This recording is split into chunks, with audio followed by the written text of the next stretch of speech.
Olá, os nossos cumprimentos a você. E hoje nós vamos ter como entrevistado uma pessoa que, no seu trabalho e, acima de tudo, com a sua visão, fez com que a nossa capital federal pudesse crescer ainda mais. Ou seja, a sua colaboração continua sendo dada até hoje. Antes, no setor privado, hoje, no setor público. Eu me refiro ao secretário de Governo, José Humberto, ele que está hoje conosco e ao nosso convidado. Seja bem-vindo, secretário.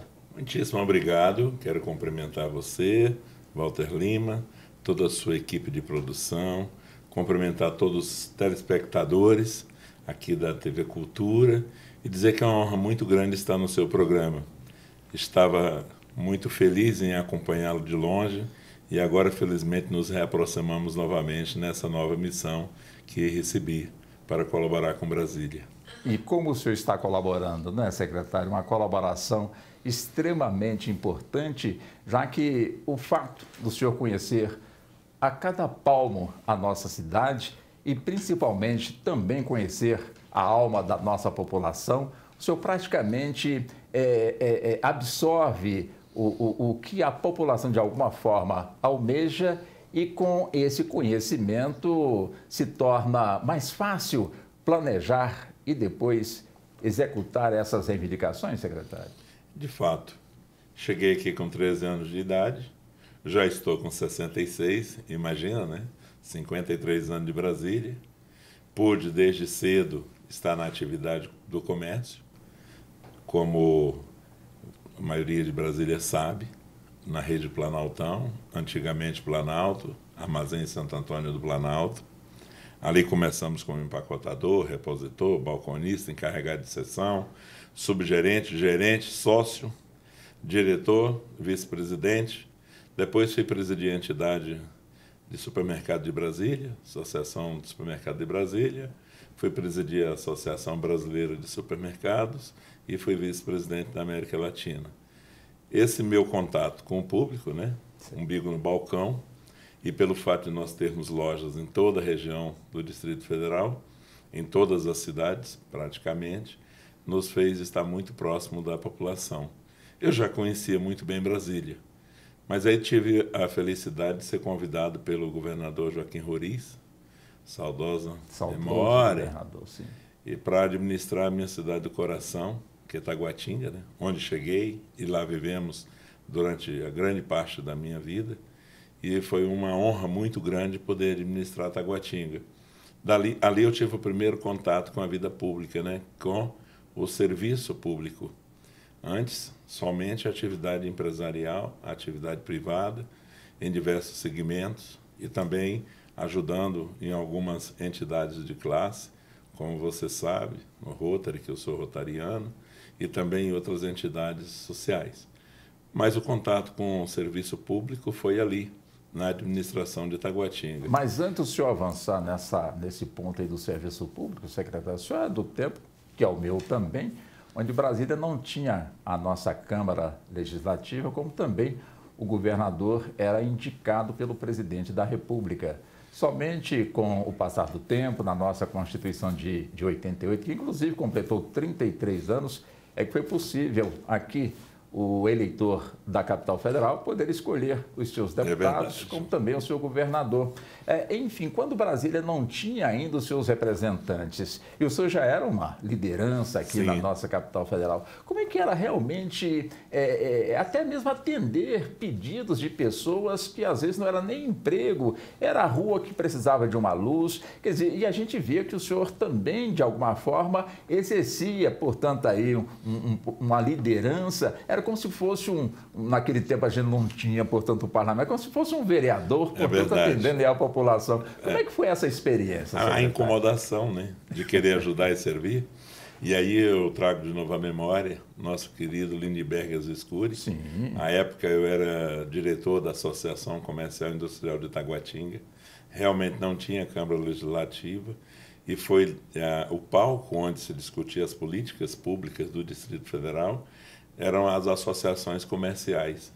E ali, na Associação Comercial de Taguatinga e também na Associação Comercial do Distrito Federal, que à época era presidida pelo Lindbergh, e estavam ali todos os líderes da cidade discutindo a questão da cidade, o que teríamos que fazer, como poderíamos ajudar a cidade. E ali também nasceu o movimento político para a criação da Câmara Legislativa. Eu comecei muito novo, na verdade é isso. E aí, Walter, acho que tem um pouco da minha incomodação. Eu faço sempre referência a essa figura que eu tenho na minha mente. Eu vim lá de Tocantins, né? Que antes era Goiás. Era Goiás. A minha querida cidade de Cristalândia, onde eu nasci, mas fui criado em Estrela do Norte e em Porangatu. Mas criado, quando a gente fala na cidade, a gente está falando na região, que a gente morava era na roça. E ia estudar quando podia e ajudar o pai e a mãe na roça, que era a nossa obrigação. E naquele morão de porteira, ali quando você fecha a porteira e no final da tarde, quando o sol batia por volta das 18 horas, aquele movimento para mim era muito melancólico. Meu desejo era sair dali de qualquer maneira, porque eu queria ajudar meus pais, eu queria ter uma outra perspectiva de vida. E isso eu acho que aumentou muito, alimentou muito a minha alma. Ao chegar em Brasília e começando a trabalhar, eu tenho até episódios importantes do Guará, nosso amigo Divino Alves, que também nós perdemos recentemente para a Covid, junto com a Cileia, professor Divino. Nós criamos a primeira associação do menor trabalhador, a Associação do Menor Trabalhador do Guará. Eu tinha naquele tempo, Walter, em torno de 19 anos. Lá em Taguatinga, o Valmir Campelo era o administrador de Taguatinga, a fome estava assolando o Ceará, Crateús, a terra do Valmir Campelo, e o Valmir convidou o Noleto, que foi quem me trouxe para Brasília, meu querido primo, que também, infelizmente, no ano passado faleceu de Covid, nos convidou para um movimento popular, comunitário, para arrecadar alimentos para levar para Crateús. Me botaram nessa comissão, junto com o Noleto, a gente arrecadou 10 caminhões de alimentos, e o Noleto foi na caminhonete dele, junto com o Valmir Campelo, levar esses alimentos no Ceará. Ou seja, a nossa empresa nos ensinou que a gente não devia viver da comunidade, e viver na comunidade. Quando nós chegamos no plano piloto, e aí você tem toda a razão dessa questão do servir e de transformar, de querer transformar a vida das pessoas, nós chegamos no plano piloto na 513 Norte, foi o maior choque, né? Porque nós éramos uma empresa da periferia e a gente tinha uma cultura muito grande de estar junto com o povo. O povo, a gente estava na loja o tempo todo e atendendo a população não só na parte da alimentação, mas naquilo que queria. Sim. Creche, precisa do pão, estamos juntos. Precisa de um almoço, de uma feijoada, de uma galinhada, estamos juntos. Qual é a causa social? É o Banco de Leite de Taguatinga? Estamos juntos. É o que nós temos que ajudar. E aí nós chegamos aqui no plano piloto. Não tinha essa cultura aqui, né? Na 513 Norte. Nós inauguramos a loja e aí, primeira ação que eu recebi foi uma reclamação dos prefeitos de quadras. Fiquei incomodado com aquilo.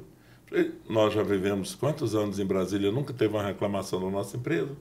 Mandei reunir os prefeitos de quadras lá na minha sala. Aqui, fui lá para a loja reunir. O que eles queriam? Queriam que nós ajudássemos a arrumar os parquinhos, os campos, as quadras. Meu amigo, 6 meses depois estava todo mundo amando a gente.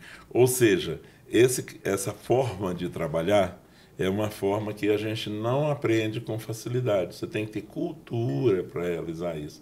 E eu sempre digo o seguinte, quem foi, e como nós, né, muito pobres, você sabe disso, sim, viemos do nada, sim, uma família enorme, tá certo? Dividindo que se multiplica. E é exatamente nessa linha que a gente tem que trabalhar. Por isso que eu disse que o senhor conhece, inclusive, e muito bem, a alma da nossa população. É verdade. E quando o senhor cita também o caso da fome que assolou o estado do Ceará, hoje o ministro Valmir Campelo, então administrador, enfim, engajado realmente na capital federal, Taguatinga, eu também estava nessa. É mesmo, Walter? Eu, Luciano Barroso... O Luciano trabalhava conosco, você nós fizemos muitas reportagens chamando a atenção, entrevistamos o comboio que estava levando, portanto, esses donativos para a cidade, enfim, então temos realmente muita ligação. Eu fico muito feliz do senhor não esquecer realmente desse passado, secretário. Não posso esquecer, porque são coisas que marcam a vida da gente. Agora, veja como é bonito isso, né?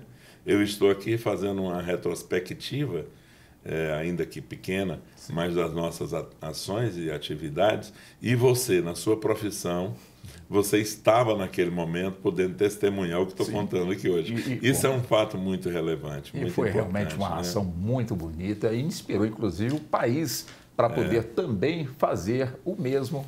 Agora, como foi transportar realmente esse seu conhecimento e, acima de tudo, como foi transportar a sua atividade da parte, enfim, do setor privado para transportar para o setor público? Como é que foi essa transição, secretário? Num primeiro momento, um choque muito grande.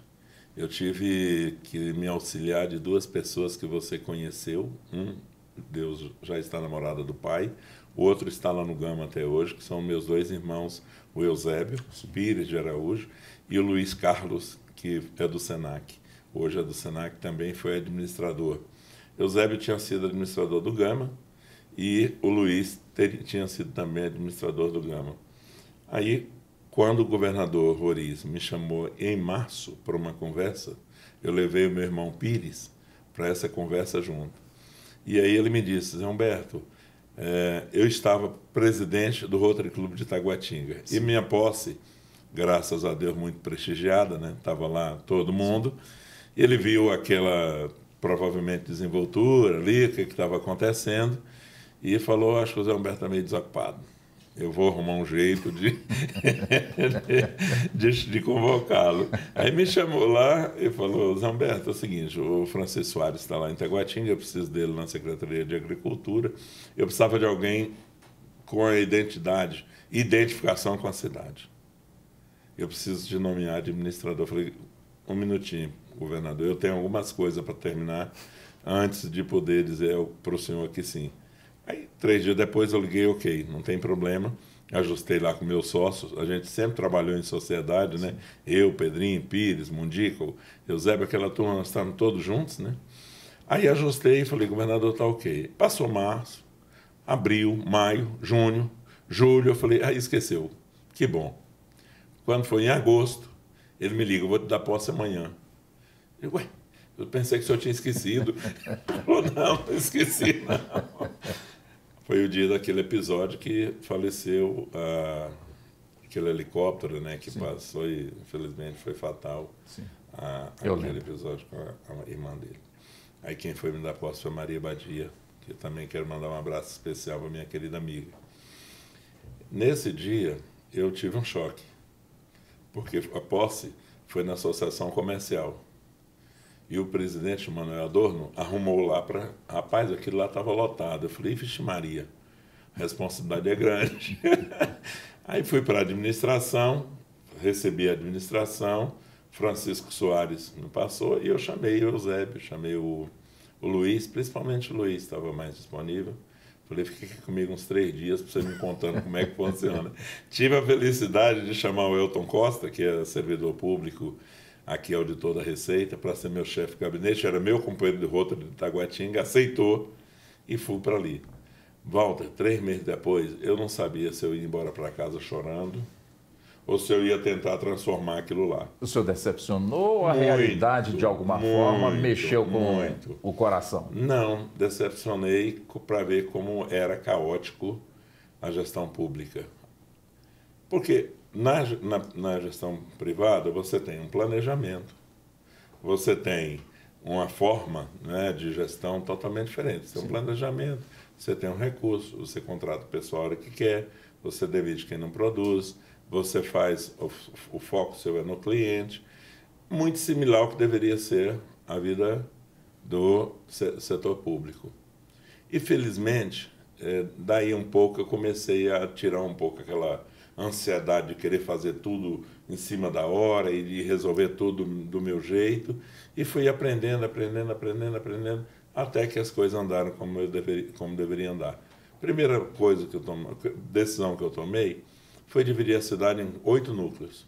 E botei uma pessoa minha em cada região. Eu digo, eu quero todo dia, 8 horas da manhã, todo mundo nesse lugar, e eu só venho aqui no final do dia me trazer os problemas. Comecei a ouvir a população e levar o pessoal. Eu sempre trabalhei de porta aberta.